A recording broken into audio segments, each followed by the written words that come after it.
আজি আমি নৱম অধ্যায়ৰ যিটো আমাৰ চেপ্টাৰ আছে ৰশ্মি পোহৰ বিজ্ঞান আৰু আলোক যন্ত্ৰ তাৰে আমি 9.2.3 টপিকটো পঢ়িম যিটোৰ নাম দিয়া গৈছে গোলাকাৰ দাপোনৰ সমীকৰণ আৰু এইটো ইংলিছত দ্য মিৰৰ ইকুৱেশ্যন বুলি কোৱা হৈছে। এতিয়া গোলাকাৰ দাপোনৰ সমীকৰণ মানে কি এইটো মই আগতে কৈয়ে থৈছিলোঁ তোমালোকক, এইটো তোমালোকে ক্লাছ 10তো পাইছিলা, যাৰ মানটো কি আছিল 1/v + 1/u = কি আছিল 1/f, মানে আমাৰ সমীকৰণটো কেনেকুৱা আছিল এইটো 1/v + 1/u = 1/f। ভি মানে কি আছিল প্ৰতিবিম্বৰ দূৰত্ব, প্ৰতিবিম্বটো ধৰা ইয়াতে হ'ল হয়নে, প্ৰতিবিম্বটো যদি তোমাৰ মেৰুৰ পৰা যদি ইয়াতে হ'ল তেতিয়া এইখিনি কি, এইখিনি প্ৰতিবিম্বৰটো দূৰত্ব বুলি ক'ম। এইটো অৱতল যদি হয় এইফালে কি হ'ব প্ৰতিবিম্বৰ দূৰত্ব, আৰু ইউ মানে কি আছিল লক্ষ্য বস্তুৰ দূৰত্ব। এতিয়া আমি দূৰত্ব ক'ৰ পৰা জোখাইছিলোঁ, আমি যে পঢ়িছিলোঁ সাইন কনভেনশ্যন মতে আমি মেৰুৰ পৰা এইফালে লোৱা হৈছিলোঁ হয়নে, এইফালে লওঁ যিটো আমাৰ অৱতল দাপনৰ কাৰণে এইফালে লওঁ, আমি যিটো উত্তল দাপনৰ কাৰণে কি কোনফালে লওঁ, এইফালে লওঁ হয়নে, সেইটো পাইছিলোঁ। আৰু এইটো কণ্ডিশ্যনৰ লগত কথা, যে তুমি লক্ষ্য বস্তুটো ক'ত থৈছা সেইটোৰ লগত তোমাৰ নিৰ্ভৰ কৰিব। তুমি ইয়াতে চোৱাচোন, এইটো তোমাৰ এটা কি অৱতল দাপোন, কিন্তু তুমি লক্ষ্য বস্তুটো ক'ত থৈছা চোৱা, নাভি আৰু তোমাৰ মেৰুৰ মাজত থৈ দিছা এইটো হয়নে, সেইকাৰণে কি হৈছে সি প্ৰতিবিম্বটো ভিতৰত হৈছে, কিন্তু সি বাহিৰত হ'ব লাগিছিল, কাৰণ এইখনো এখন কি অৱতল দাপোন হয়নে, কিন্তু ভিতৰত হৈছে এইটো তোমাৰ লোহাৰ লগত কথা কোনখিনি তুমি ৰাখিছা, বুজি পাইছা। এতিয়া প্ৰথমতে কোৱা হৈছে যে কোনো এটা বিন্দুৰ পৰা নিৰ্গত পোহৰৰ ৰশ্মিসমূহ প্ৰতিফলন বা প্ৰতিফলন পিছত যদি আন এটা বিন্দুত কটাকটি কৰে তেন্তে দ্বিতীয় বিন্দুটোক প্ৰথম বিন্দুটোৰ প্ৰতিবিম্ব বুলি কোৱা হয়। কি বুলি কৈছে ইয়াতে, যদি তোমাক যদি এডাল ৰশ্মি এইফালে গ'ল হয়নে, মই এইটো ছবি দেখাইছোঁ, যদি তোমাৰ এইফালৰ পৰা এটা ৰশ্মি গ'ল হয়নে, আৰু কোনোবা ফালৰ পৰা এটা ৰশ্মি গ'ল এইফালে, এতিয়া খুন্দা খাই কেনে যদি এইটো যদি এইফালে আহে তলত দেখি প্ৰতিফলন হৈ যদি তলত দেখি আহে, এইটোও যদি প্ৰতিফলন হয় তলত দেখি যদি আহে, এই দুটা যদি ৰশ্মি কাটাকাটি কৰে এক লগত, তেতিয়া কি হ'ব, ইয়াতে এটা আমি ছবি পাম, এই ছবিটোকে আমি কি বুলি ক'ম, এইটো প্ৰতিবিম্ব বুলি ক'ম হয়নে। কাটাকাটি য'ত কৰিব, দুডাল ৰেখা য'ত কাটাকাটি কৰিব লক্ষ্য বস্তুৰ পৰা আহি, তেতিয়া কি হ'ব, এইটো কি বুলি ক'ম, এইটো আমি প্ৰতিবিম্ব বুলি ক'ম। এতিয়া তোমাৰ এইটো কি প্ৰতিবিম্ব, এইটো আইনাখনত এইফালে হৈছে হয়নে, তাৰমানে এইটো কি সৎ হ'ব, সৎ, যাক আমি ৰিয়েল ইমেজ বুলি কওঁ, সৎ প্ৰতিবিম্ব। এতিয়া তোমাৰ অসৎ প্ৰতিবিম্ব হ'লে কি হ'ব, সি আইনাৰ ভিতৰত হ'ব, সি যেনে এইটো তোমাৰ কি আছিল, এইটো অৱতল দাপোন আছিল, অৱতল দাপোনৰ ভিতৰত হৈছে, তাৰমানে কিন্তু এইটো কি বুলি ক'ম, আমি অসৎ প্ৰতিবিম্ব বুলি ক'ম। এইটো কি ক'ম আমি সৎ, এইটো আইনাৰ বাহিৰত হৈছে, এইটো কি বুলি ক'ম অসৎ, তাৰমানে আইনাৰ ভিতৰত হৈছে। এইটো মই কেনেকৈ আঁকিছোঁ, এইফালে পাৰ হ'লে এইফালে গ'লে ই কোনফালে যাব, ফ'কাছৰ মাজেদি যাব, এনেকৈ গ'লে কোনফালে যাব সেইটো আমি চাম, এই ৰশ্মিবোৰ কেনেকৈ আঁকে হয়নে। 1 নম্বৰটো দিয়া আছে চোৱাচোন, 1 নম্বৰটো কেনেকৈ আঁকিম আমি চোৱা। 1 নম্বৰটো কোৱা হৈছে লক্ষ্য বস্তুৰ পৰা মুখ্য অক্ষৰ সমান্তৰালভাৱে গতি কৰা আপতিত ৰশ্মি এটা দাপোনত প্ৰতিফলিত হোৱাৰ পিছত ই দাপোনৰ নাভিৰে পাৰ হৈ যায়। এইটো মই তোমালোকক কৈ আহিছিলোঁ আগতে, তোমাক এইখন ধৰা অৱতল দাপোন এনেকৈ আঁকিলোঁ হয়নে, এইটো ধৰা অৱতল দাপোন, এতিয়া তোমাৰ ৰশ্মি এনেকৈ আহিল, মুখ্য অক্ষৰ তোমাৰ সমান্তৰালভাৱে যদি এডাল ৰশ্মি আঁকিলোঁ মই, এতিয়া কোনফালেদি যাব কোৱাচোন, এইটো ফ'কাছ, এইটো তোমাৰ ব্যাসাৰ্ধৰ ভাঁজ, এইটো তোমাৰ নাভি, এইটো তোমাৰ নাভি, এইটো কি ব্যাসাৰ্ধ ভাঁজ, আৰু এইটো তোমাৰ পল মেৰু। এতিয়া কোনফালেদি যাব সি সমান্তৰালভাৱে আহি, অবভিয়াছলি সি কোনফালেদি যাব, এই ফ'কাছৰ মাজেদি যাব, নাভিৰ মাজেদি যাব, সি খুন্দা খাই প্ৰতিফলিত হ'ব হয়নে, এইটো 1 নম্বৰত কোৱা হৈছে। এতিয়া 2 নম্বৰটো চোৱাচোন কি হ'ব, 2 নম্বৰটো হ'ল ভাঁজ কেন্দ্ৰৰ মাজেৰে যোৱা অথবা পাৰ হৈ যোৱা যেন লগা উত্তল দাপোনৰ ক্ষেত্ৰত আপতিত ৰশ্মি এটা প্ৰতিফলনৰ পিছত অহা বাটে ঘূৰি যায়, ভাস্কেন্দ্ৰৰ মাজেদি যদি যায় সি আকৌ অহা বাটেদি ঘূৰি যাব। মই ধৰা 2 নম্বৰটো এনেকৈ আঁকিলোঁ। ধৰা এইখন দাপোন হয়নে, এইখন দাপোন এনেকৈ আঁকিলোঁ। এইটো তোমাৰ ফ'কাছ, এইটো চেণ্টাৰ অফ কাৰ্ভেচাৰ, এইটো নাভি, এইটো নাভি দৈৰ্ঘ্য, এইটো মেৰু পি বুলি ধৰিছোঁ। এতিয়া তোমাৰ কি কৈছে এইটো অলপ ডাঙৰকৈ আঁকিব লাগিব।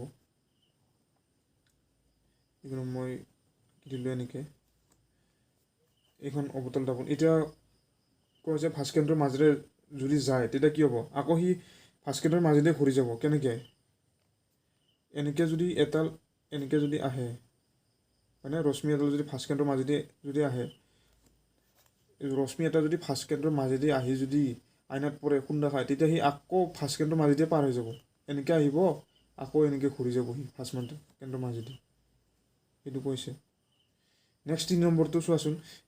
3 নম্বৰটো কোৱা হৈছে কি, আপতিত ৰশ্মি নাভিৰ মাজেৰে যোৱা অথবা নাভিৰ মাজেৰে যোৱা যেন লগা উত্তল দাপোনৰ ক্ষেত্ৰত হ'লে প্ৰতিফলিত ৰশ্মিটো মুখ্য অক্ষৰ সমান্তৰালকৈ গতি কৰে। যদি তোমাৰ নাভিৰ মাজেদি যদি যায় কি হ'ব, আকৌ সমান্তৰালভাৱে সি গুচি যাব। এইটো 1 নম্বৰৰ উল্টা হ'ব, এইটো বুজি পাইছা, 1 নম্বৰৰ উল্টা এইটো। 3 নম্বৰটো মই আঁকি দেখাম তোমাৰ। মই এনেকৈ আঁকিলোঁ, এইটো তোমাৰ নাভি, এইটো তোমাৰ নাভি দৈৰ্ঘ্য হয়নে। এতিয়া কোৱা হৈছে যদি নাভিৰ মাজেদি যদি পাৰ হয় এনেকৈ, এডাল ৰশ্মি আহিল হয়নে, এডাল ৰশ্মি আহিল এইফালে নাভিৰ মাজেদি পাৰ হ'ল, তেতিয়া কি হ'ব, সি সমান্তৰালভাৱে এনেকৈ যাব, সি সমান্তৰালভাৱে যাব। কাৰ সমান্তৰালভাৱে, এই মুখ্য অক্ষৰ সমান্তৰালভাৱে, বুজি পাইছা। এতিয়া এনেকৈ যাব, এনেকৈ আহিব, নাভিৰ মাজেদি যাব, তেতিয়া কি হ'ব, সি আকৌ সমান্তৰালভাৱে গুচি যাব সি এইফালে, সেইটো পালোঁ হয়নে। এতিয়া 4 নম্বৰ কি কৈছে, মেৰুত আপতিত ৰশ্মিৰ ক্ষেত্ৰত আপতন কোণ আৰু প্ৰতিফলন কোণৰ মান সমান হয়। এইটো কি বিধি আছিল, কি নীতি আছিল, এইটো 1 নম্বৰ বিধি আছিল আমাৰ য'ত আমি কৈছিলোঁ I=R, আপতন কোণ কাৰ সমান হয়, আপতন কোণ প্ৰতিফলিত কোণৰ সমান হয়। এইটো কেতিয়া হ'ব, এইটো চোৱা, মই এখন কি আঁকিলোঁ, অৱতল দাপোন আঁকিলোঁ হয়নে। ইয়াতে তোমাৰ মেৰু আছে, ইয়াতে তোমাৰ ফ'কাছ আছে, ইয়াতে তোমাৰ বাকাৰ্ধৰ ভাঁজ আছে, বাকাৰ্ধৰ ভাঁজ, নাভি আৰু এইটো কি পল। এতিয়া তোমাৰ যদি ডাইৰেক্ট যদি আহে পলত যদি পৰে হয়নে, ৰেডাল আহিল তোমাৰ ৰশ্মিটো আহি কেনে ডাইৰেক্ট যদি তোমাৰ মেৰুত যদি পৰে, সি কি হ'ব, সি এনেকৈ আকৌ তললৈ গুচি আহিব। এতিয়া মই এনেকৈ যে আহিছিল, এইটো কি কোন বুলি ক'ম, এই প্ৰিন্সিপাল এক্সিছ মুখ্য অক্ষৰ লগত এই এটা কোণ হৈ থাকিব এইখিনিত হয়নে, কিবা এটা কোণ হৈ থাকিব, ইয়াতে কোণ হৈ থাকিব মুখ্য অক্ষৰ লগত। এই কোণটোক আমি কি বুলি ক'ম, পাহৰি গৈছা তোমালোকে হা। এইটো আপতন কোণ, এইটো কি হ'ব, প্ৰতিফলিত কোণ, য'ত আমি I আৰু R এৰে বুজাইছিলোঁ, এইটো বুজি পাইছা। তেতিয়া কি হ'ব, এংগেল I=এংগেল R। এইটো মষ্ট ইম্পৰ্টেণ্ট, এইটো মনত ৰাখিব লাগিব, কিন্তু এক্সামত আহি থাকে এইটো। এতিয়া আমি দাপোনৰ সমীকৰণটো প্ৰতিষ্ঠা কৰিম হয়নে। কোনটো সমীকৰণ আছিল, 1/v + 1/u = 1/f আছিল এইটো, য'ত আমি ইউ মানে কি লক্ষ্য বস্তুৰ দূৰত্ব, ভি মানে হ'ল প্ৰতিবিম্বৰ দূৰত্ব আৰু এফ মানে হ'ল কি নাভি দৈৰ্ঘ্য। এইটো তোমালোকে লিখি ল'বা, এইটো যদি পাহৰি গৈছা। এইটো প্ৰথমতে এইটো মই আঁকিলোঁ, এইটো এটা চিত্ৰ হয়নে। আমি এই অলপ আগতে যি আমি কৰিলোঁ, এইটো তোমাৰ মই কেনেকৈ আঁকিব লাগে ৰেখাবোৰ, ৰশ্মিবোৰ কেনেকৈ আঁকে হয়নে, মই সেনেকৈ আঁকিছোঁ। ইয়াতে কেইডাল ৰশ্মি আঁকিলোঁ, মই অকল 3ডাল আঁকিলোঁ, অকল 3ডালহে আঁকিলোঁ। কিয় আঁকিলোঁ 3ডাল, ভালকৈ আমি বুজাব তেতিয়াহে আমি বুজাব পাৰিম। যদি তুমি ৰশ্মিপুঞ্জ হিচাপে যদি আঁকা, তেতিয়া কি হ'ব, বহুত অসুবিধা হ'ব এইটো। সেইকাৰণে মই প্ৰথমটো চোৱাচোন, এনেকৈ খুন্দা খাই তোমাৰ বাকাৰ্ধৰ ভাঁজৰ মাজেদি গৈ কি হ'ব, আকৌ ঘূৰি আহিব এনেকৈ হয়নে। এতিয়া এইটো চোৱাচোন, এইটো ৰশ্মি কি হ'ব, ডাইৰেক্ট মেৰুত পৰিছে, আকৌ এইফালে ঘূৰি আহিছে হয়নে।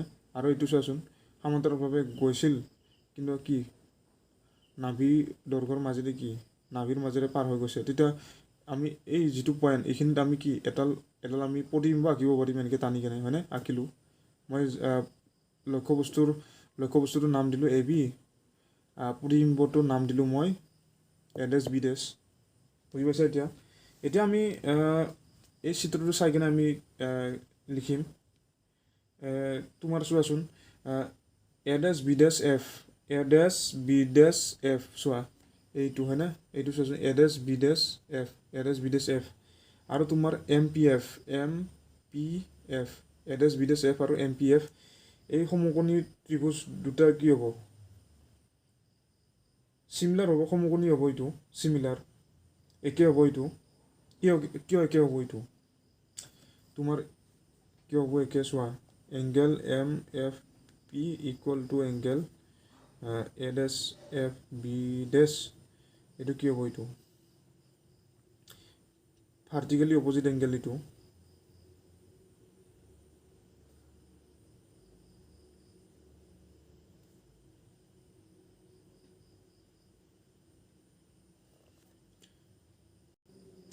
ভাৰ্টিকেলি অপজিট এংগেল তাৰমানে কি উলম্ব বিপৰীত কোণ হয়নে এইটো লিখি ল'বা উলম্ব বিপৰীত কোণ ভাৰ্টিকেলি অপজিট এংগেল হ'লে কি হ'ব চোৱা তোমাৰ মানে ভাৰ্টিকেলি অপজিট এংগেল মানে কি উলম্ব বিপৰীত কোণ তোমালোকে মেথছত পাইছিলা তেতিয়া কি হ'ব এই দুটা এংগেল কি আছিল ইকুৱেল আছিল এই দুটা কোণ কি হয় ইকুৱেল হয় ঠিক তেনেদৰে ইয়াতো চোৱাচোন তোমাৰ এম এফ পি হয়নে M F P equal to angle কি হ'ব এ ডেছ এফ বি ডেছ সেইটো লিখিছোঁ মই ইয়াতে হয়নে নেক্সট তোমাৰ angle A dash B dash F equal to angle M P F হ'ব কি হ'ব এইটো কিহৰ কাৰণে হ'ব এইটো 90 ডিগ্ৰীৰ কাৰণে হ'ব এইটো চোৱাচোন 90 ডিগ্ৰী হয় না নহয় এইটো এ ডেছ বি ডেছ এফ হয় এইখিনি 90 ডিগ্ৰী হ'ব এইখিনি angle equal to M P F শুনা এইটো তোমাৰ 90 ডিগ্ৰী যেন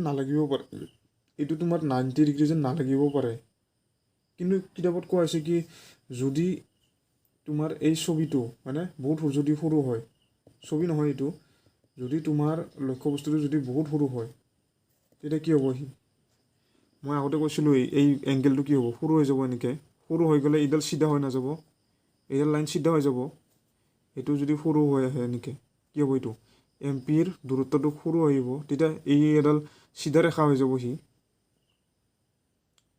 আগতে এইডালটো তোমাৰ কেঁকুৰা যেন পাইছা এইটো হয়নে কিন্তু এইটো সৰু হৈ আহিলে একদম সৰু আহিলে কি হ'ব চিধা হৈ যাব এইডাল ৰেখা একদম ইখিমানত হৈ যাব এম পিটো ইখিমানত সেইকাৰণে এইটো কি লিখিব পাৰিম 90 ডিগ্ৰী সেইবাবে কি লিখিব পাৰিম আমি এইটো এ ডেছ ত্ৰিভুজ এ ডেছ বি ডেছ এফ সমকোণী ত্ৰিভুজ হ'ব এইটো চোৱা এনেকৈ দিম তোমালোকে এইবোৰ মেথছত পাইছা আকৌ একবাৰ চাই ল'বা যদি তোমালোকে পাহৰি গৈছা এনেকৈ লিখিব পাৰিম A dash B dash F similar to triangle M P F এনেকৈ হয়নে এনেকৈ লিখিব পাৰিম এতিয়া B dash A dash by P M equal to B dash F by F P হ'বনে এইটো B dash A dash by P M equal to B dash A dash by F P বাইটো কি বুলি লিখিব পাৰিম আমি B dash A dash by B A equal to B dash F by F P য'ত P M equal to A B হ'ব চোৱা এইটো বস্তু আমি এনেকৈ লিখিব পাৰিম কিন্তু আমি এই পি এমৰ জেগাত বি এ বহাম কেনেকৈ আমি বি এ বহাব পাৰিম এইটো তোমালোকে জানা ৰেক্টেংগেলৰ অপজিট ছাইড বিপৰীতমুখী যিবোৰ তোমাৰ ছাইড আছে এইবোৰ কি হয় ইকুৱেল হয় ৰেক্টেংগেলৰ আয়তন ক্ষেত্ৰ বুলি ক'ম এইটো আয়তন নহয় দেই চৰি আয়ত ক্ষেত্ৰ হয় না এইটো শুনা আয়ত ক্ষেত্ৰ হ'লে শুনা A B equal to P M হ'বনে এইটো আয়ত ক্ষেত্ৰ এইটো এটা আয়ত হৈছে এইটো এটা আয়ত হোৱা নাই এইটো তোমাৰ এনেকুৱা হৈছে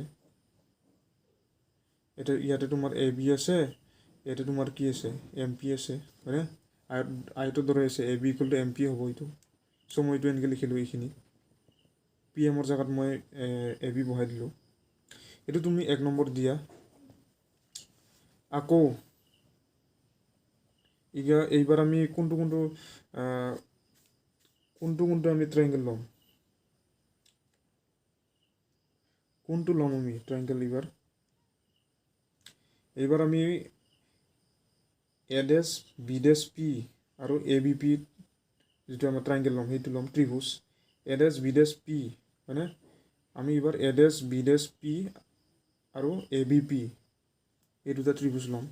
কোনটো চোৱাচোন, এ ডেছ বি ডেছ পি হয়নে, এইটো এ ডেছ বি ডেছ পি আৰু কি ল'ম আমি এ বি পি এইটো চোৱা ভালকৈ, এ ডেছ বি ডেছ পি আৰু এ বি পি। শুনা, এইটো এংগেল আৰু এইটো এংগেল ইকুৱেল হ'ব, কিহৰ কাৰণে, এইটো যদি তোমাৰ আপতিত কোণ যদি হয় এইটো কি হ'ব, প্ৰতিফলিত কোণ হয়নে, আই ইকুৱেল টু আৰ। সেইকাৰণে আমি A P B equal to আমি এ ডেছ পি বি ডেছ লিখিব পাৰিম আমি এইটো হয়নে, এইটো লিখিব পাৰিম আমি এইটো। সেইকাৰণে আমি angle A P B equal to angle A dash P B dash, A P B equal to A dash P B dash হয়নে। এইটো তুমি কিহৰ পৰা পাইছা, এইটো I equal to R, 1 number যিটো আমাৰ কেছ আছিল সেইটো হয়নে, সেইটো মনত ৰাখিবা। মই ইয়াতে লিখি দিছোঁ angle I equal to angle R. প্ৰতিফলিত কোণ আৰু কি আছিল আপতন কোণ ইকুৱেল হয়।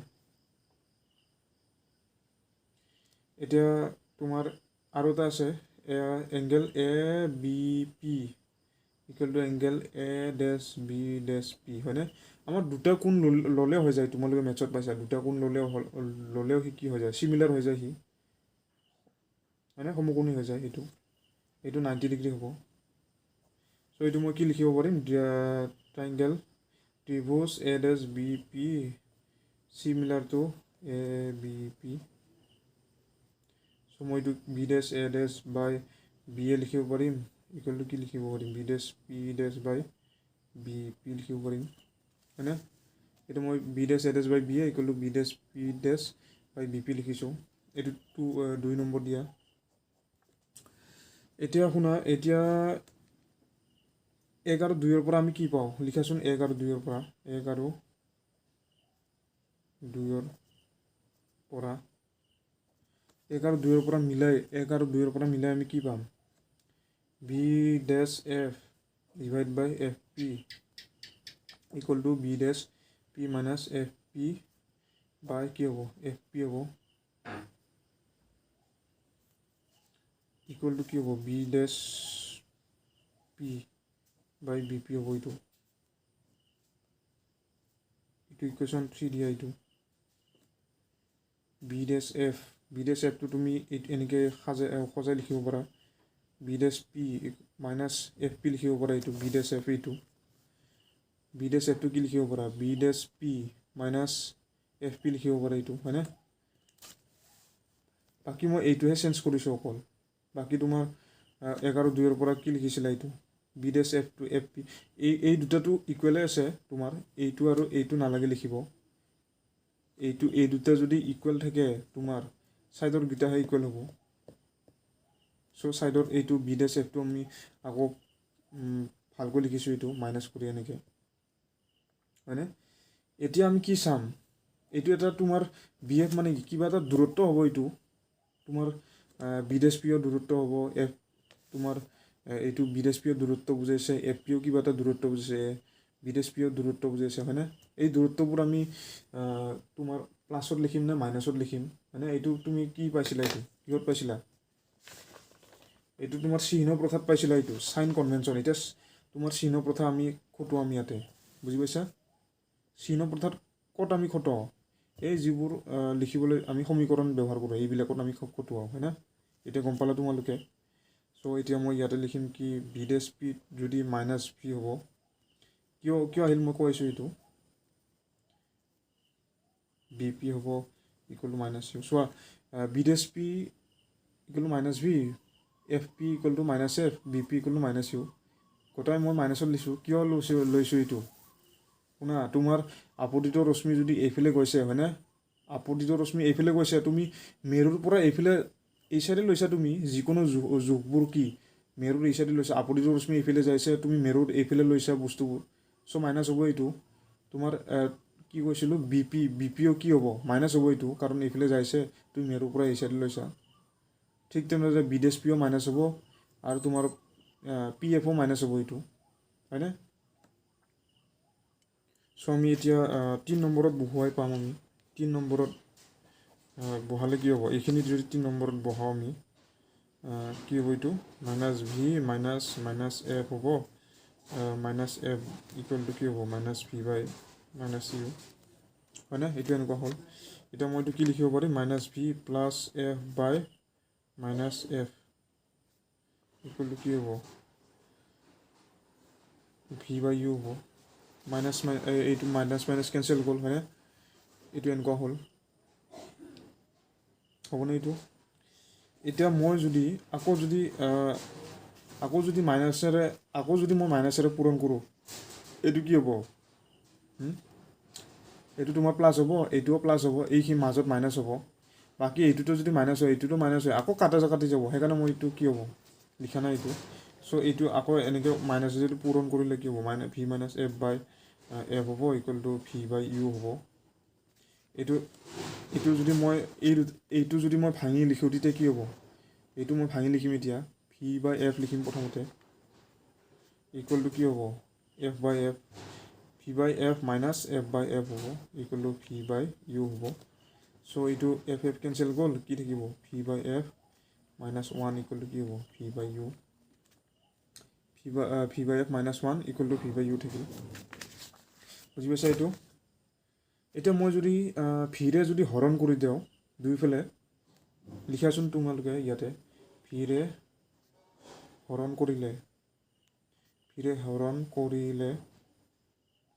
কি পাবা, ভিৰে হৰণ কৰিলে দুইফালে হৰণ কৰিলে তোমাৰ V by F into V হ'ব, এইটো মাইনাছ 1 বাই ভি হ'ব, এইফালে V by U into V হ'ব, হয়নে?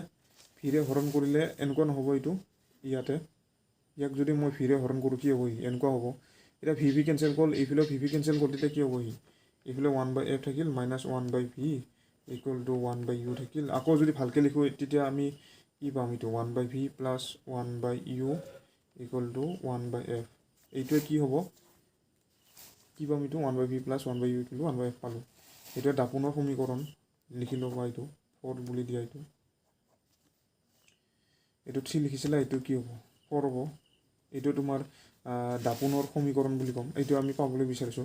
আৰু ইয়াতে তোমাক কোৱা হৈছে কি, প্ৰতিবিম্বৰ উচ্চতা আৰু লক্ষ্যবস্তুৰ উচ্চতাৰ অনুপাতক আমি কি বুলি ক'ম, এইটো ৰৈখিক পৰিৱৰ্ধন বুলি কয়।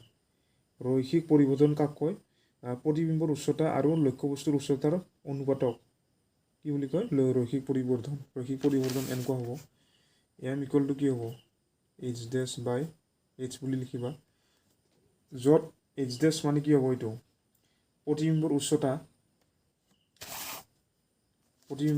এইটো ধৰা তুমি এনেকৈ বস্তু এটা আঁকিলা, ইয়াতে এটা আঁকিছিলা, তেতিয়া তুমি ইয়াতে এটা পালা, হয়নে? এনেকৈ খুন্দা খাই কেনে কি হ'ব, ইফালে গৈছিল, খুন্দা খাই কেনে প্ৰকাশৰ মাজেদি গ'ল। এতিয়া তোমাৰ এইটো কি আছিল, লক্ষ্যবস্তুৰ উচ্চতা, এইটো কি হ'ব প্ৰতিবিম্বৰ উচ্চতা মানে কি, তোমাৰ হাইট, উচ্চতা। এই কলমৰ উচ্চতাটো ধৰা কিমান হ'ব, এইখিনি উচ্চতা বুলি কওঁ আমি, এইবিলাক, হয়নে? কলমৰ নিপৰ পৰা কলমৰ লাষ্টৰ লাগি কি উচ্চতা বুলি কওঁ। ইয়াতে এই ছবিটো থিয় হৈ আছে এনেকৈ, হয়নে? এইটো উচ্চতা বুলি ক'ম। এতিয়া তোমাৰ প্ৰতিবিম্বৰ উচ্চতা আৰু লক্ষ্যবস্তুৰ উচ্চতা কি অনুপাত, এইটো প্ৰতিবিম্বৰ উচ্চতাক আমি কিহেৰে বুজাইছোঁ, এইচ ডেছ, আৰু লক্ষ্যবস্তুৰ উচ্চতা কি এইচেৰে বুজাইছোঁ, এইটো এইচ হ'ব, এইটো কি হ'ব এইচ ডেছ।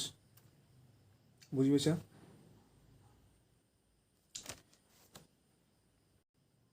এতিয়া তোমাৰ এইটো ইকুৱেশ্যন 2ৰ পৰা পাইছা, হয়নে? এইটো ইকুৱেশ্যন 2ৰ পৰা কি পাইছিলা, B dash A dash by B A equal to B dash P dash by B P, এইটো পাইছিলা, হয়নে?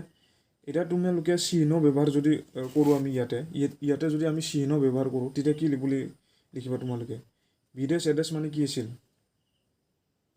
ছবিত চোৱা আগতে, তোমালোকে ছবিত চোৱা, বি ডেছ এ ডেছ মানে কি আছিলে, এইফালে তোমাৰ বি ডেছ এ ডেছ মানে হ'ল ছবিটোৰ উচ্চতা আছিল, ছবিটোৰ উচ্চতাক আমি কিহেৰে বুজাইছোঁ ছবিটোৰ উচ্চতাক আমি বি ডেছ এ ডেছক আমি কিহেৰে বুজাইছোঁ এইচ ডেছেৰে বুজাইছোঁ আৰু এইটো কিহেৰে বুজাইছোঁ বি এক আমি এইচেৰে বুজাইছিলোঁ হয়নে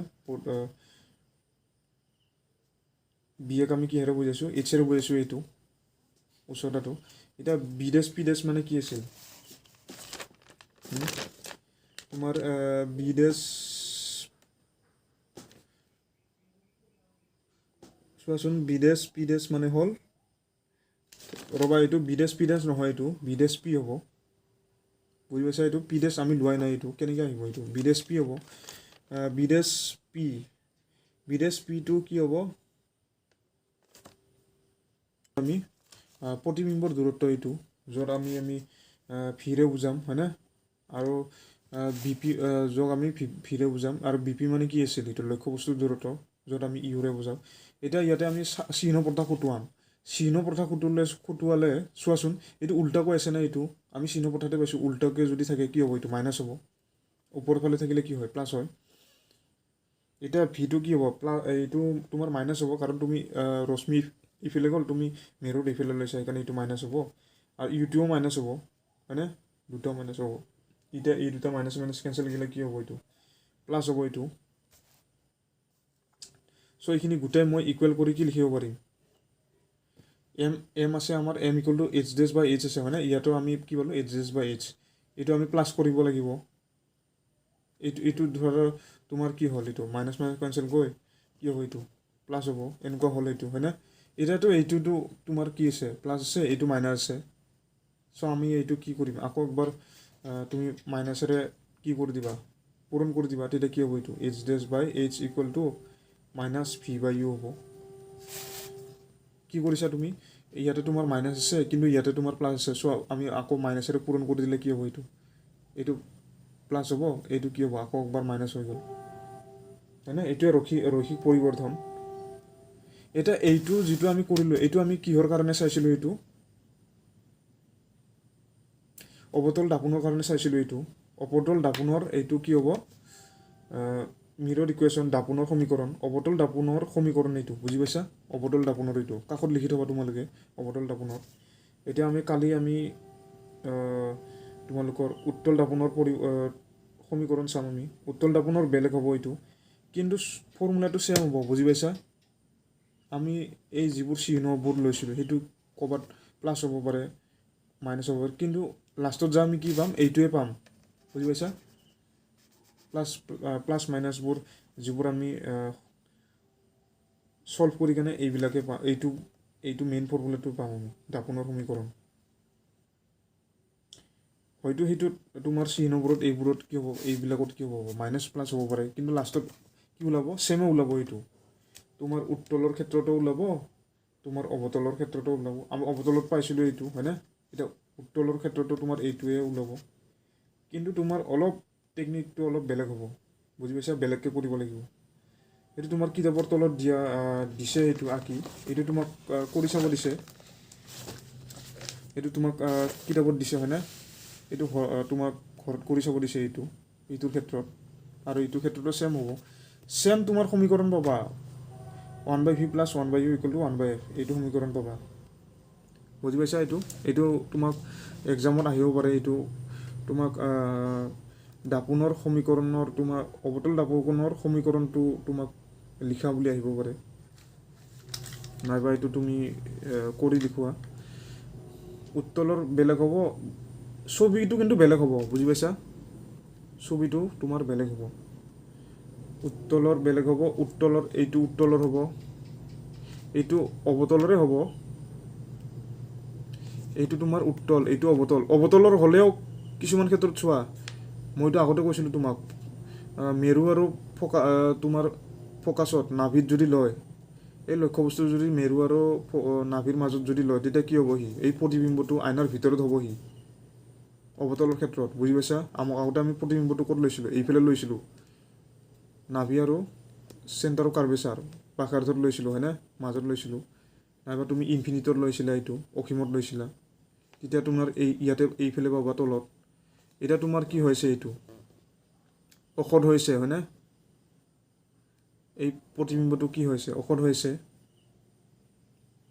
আৰু এইটো কি হৈছে উল্টা হোৱা নাই এইটো চিধা হৈ আছে হয়নে আগতে আমি কি পাইছিলোঁ এইফালে খদ আছিল কিন্তু উল্টা আছিল এতিয়া তোমাৰ অখদ আৰু কি হ'ল চিধা হৈ আছে এইটো তোমাৰ উত্তলৰ ক্ষেত্ৰতো তেনেকুৱা হ'ব এই প্ৰতিবিম্বটো সৰু হৈছে ইয়াতে হয়নে এইটো কি হ'ব প্ৰতিবিম্বটো অখদ হ'ব এইটো আৰু এইটো চিধা হৈ আছে বুজি পাইছা এতিয়া যদি তোমালোকে ভালকৈ বুজি পাইছা তেতিয়া লগবোৰৰ লগত শ্বেয়াৰ কৰিবা এইটো চেনেল আৰু যদি তোমালোকে অসুবিধাও বেছিকৈ পাইছা তেতিয়া কমেণ্ট কৰিবা তেতিয়া মই ভালকৈ বুজাব চেষ্টা কৰিম